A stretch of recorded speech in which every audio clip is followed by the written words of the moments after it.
ना उसके लिए नहीं, जमात के हिसाब से हम भी सुननी है, पक्के सुननी है।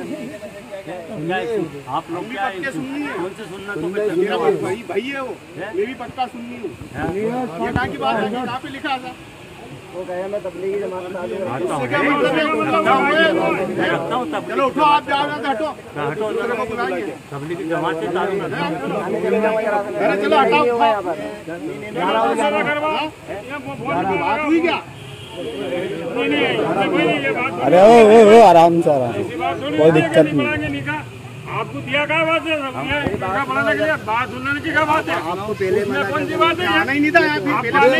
पूछिए जी आप। अरे ये डालिए, ये डालो, सोशल मीडिया पे डालो। नहीं गलत है। अरे वीडियो डालो, सही है यार, मुसलमान होकर ऐसी बात करते हैं। डालो सोशल मीडिया पे, डालो। मुसलमान होकर ऐसी बात करते हैं, मुसलमान के मुसलमान बात कर रहा है, सब सुन्नी के हैं यार।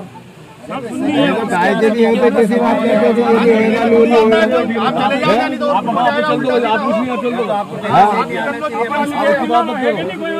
अरे भाजन, ओ भाजन, इनको यहाँ से निकाल दो। यहाँ पे कहीं नहीं होगा, निकाल दो यहाँ से। गाली के जा रहा हूँ, अरे जा रहा हूँ,